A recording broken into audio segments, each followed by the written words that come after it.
selamat pagi, selamat siang, selamat malam buat teman-teman semua. Jumpa lagi bersama EMPL Channel.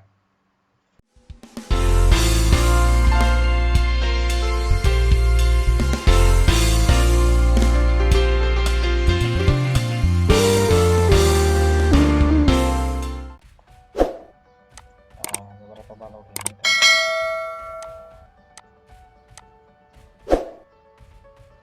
mirror saja ya, kita mirror.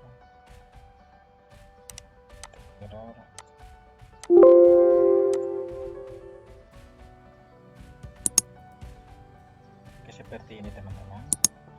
Nah, sekarang kita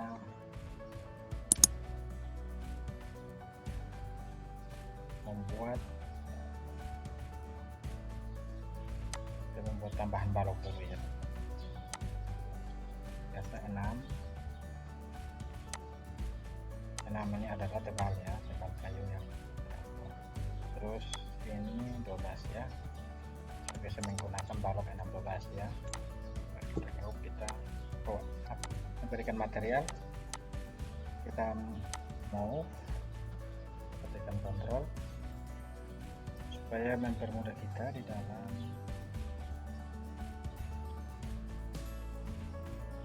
pembuatan. Kita rotasi dulu karena kita akan membuat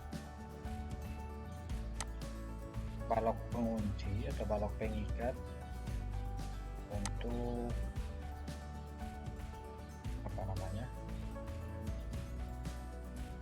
balok hubungan ini ya.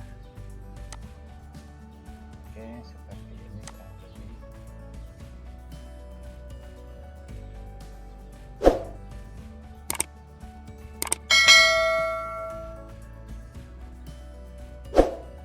Oke, di sini saya akan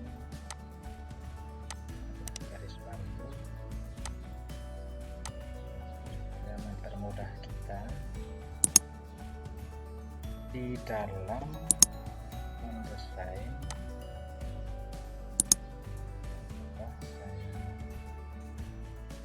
Saya ke sini gitu, saya geser secara sumbu ya, terus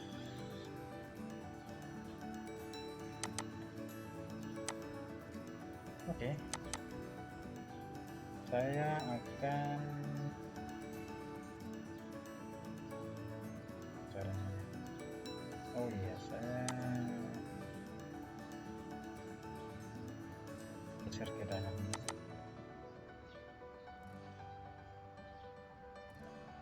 Coba kita, ini belum pas as ya, kita coba kita geser karena tebal kayu ini 6 cm, kita geser sejauh 3 cm ya. Kita manfaatkan as seperti ini teman-teman. Coba kita turunkan ini ya. Oke, terus selanjutnya kita akan membuat balok kiri. Bagaimana cara pemasangannya?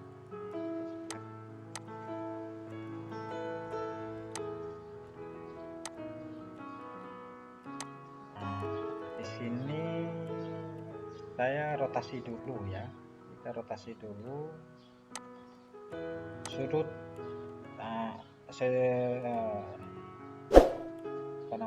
Kita memberikan seperti ini.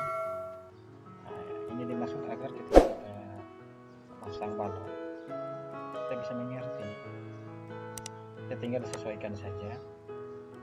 Oke, kita pasang. Bagaimana caranya untuk mempermudah kita di dalam proses pemasangan balok kiri ini ya. Jangan lupa teman-teman, ini kita rotasi lagi ya. Kita tangkap di sini, terus kita tangkap di sini, terus kita sesuaikan garis bantu tadi ya, seperti ini teman-teman. Sudah berhasil membuat balok kiri. Kita make komponen saja karena ada 2. Kita mempermudah kita nantinya di dalam pembuatan yang selanjutnya. Oke, kita buka terlebih dahulu, terus kita pull ya, kasih ketemu ya, jadi nggak apa-apa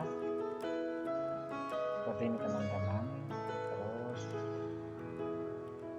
cara pemasangannya bagaimana? Logo ini kan sama rata, biasanya ada beberapa tahapan ya teman-teman. Biasanya di dalam pelaksanaan ada juga yang menggunakan dengan cara seperti ini. Jadi balok kiri ini jadi lata ini, gording ini akan menempel di balok kiri. Ada juga biasanya ketika di dalam pelaksanaan di lapangan ada juga yang menggunakan seperti itu. Tapi di sini kita akan dia menggunakan cara itu teman-teman. Kita bagaimana balok gording ini, dia harus duduk di atas balok kiri ya. Tapi kita harus turunkan lagi, kita harus turunkan berapa senti ya. Kita akan ukur ini adalah kita harus turunkan 12 senti ya, tapi harus tegak lurus. Caranya kita harus tegak lurus jadi seperti ini. Jadi fungsi garis bantu itu pada semacam di AutoCAD itu kita kenal dengan istilah X-line ya. Demikian pula dengan di AutoCAD kita menggunakan perintah tape ya, tape measuring tools ya. Oke, ini mempermudah kita ya teman-teman. Oke, kita geser turun.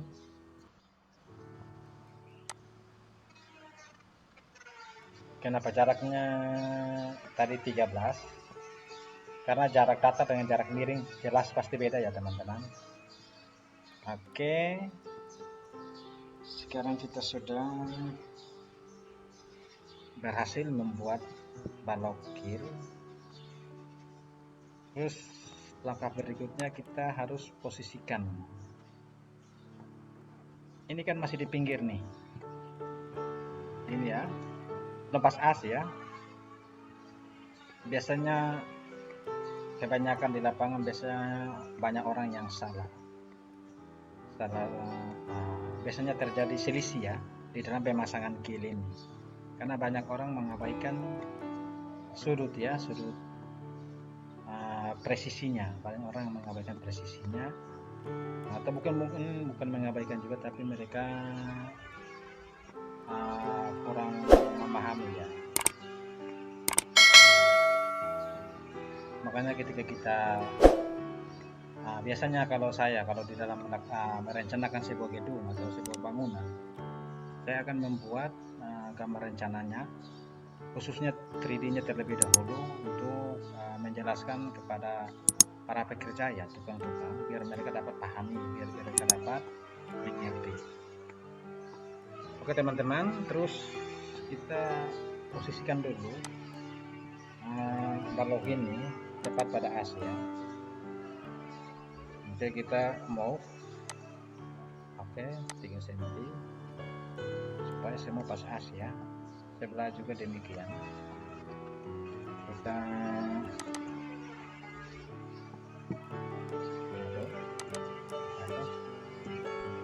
ini sudah titik garis bantunya, kita geser ke tengah ya. Oke,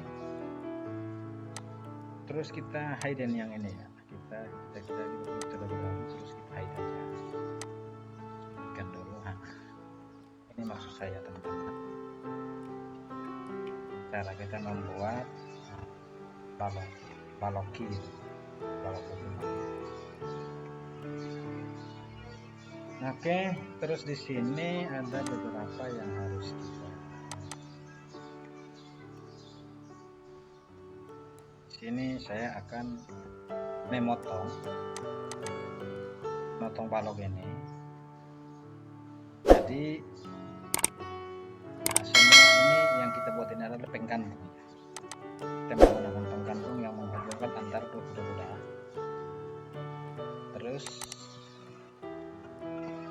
Terus ini kita harus tempel ya, kita harus tempel di samping ya. Kita harus tempel di samping. Terus bagaimana caranya supaya bisa ini, kita potong dulu, kita garis bantu ya, garis bantu, terus kita lurus saja ke atas seperti ini. Terus ini yang ada beberapa biasa apa namanya, banyak orang yang paham di situ. Bagaimana kita memotong garis ini, kita harus membuat garis bantu terlebih dahulu ya.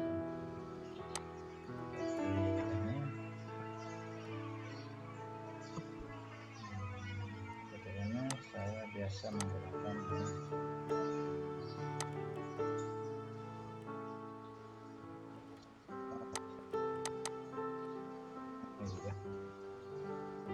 Karena di dalam ini ya, dalam komponen ya. Oke, saya akan membuat garis bantu terlebih ya, face.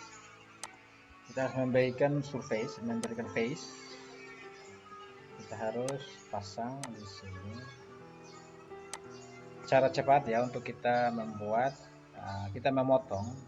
Cara cepat kita menggunakan metode interface with model ya. Kita hide ini terlebih dahulu, kita hide yang ini karena ini komponen. Kita masuk ke sini. Ini juga nanti kena ya, nggak apa-apa, nanti kita pakai fix saja. Terus kita klik di sini, kita menggunakan interface with model. Jadi maksud agar kita bisa menghapus sisi yang ini. Oke, dia akan membentuk sebuah potongan ini, teman-teman. Terus bagaimana selanjutnya? Kita hide terlebih dahulu. Ini pasti kosong ya. Nah, di sini saya akan blok dari kiri ke kanan ya. Nah, saya menggunakan make face. Nah, dia akan tertutup ya. Hal ini juga bisa mempengaruhi bagaimana kita menghitung volumenya. Jadi volume balok ini kita sudah tahu ya teman-teman, 0,033 ya. Jadi bagi teman-teman yang ingin mengetahui volume lebih pasti, tentunya kita menggunakan trik 3 dimensi seperti ini. Volumenya real ya.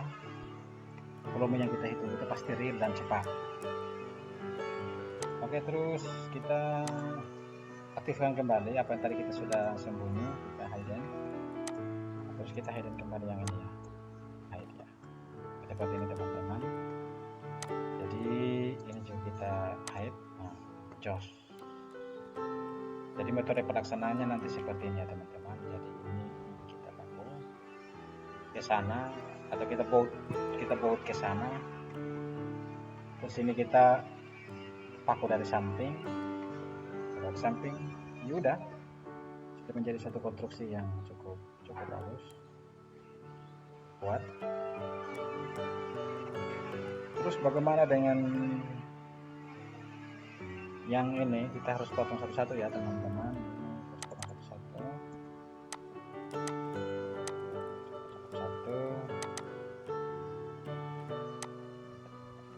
Ya,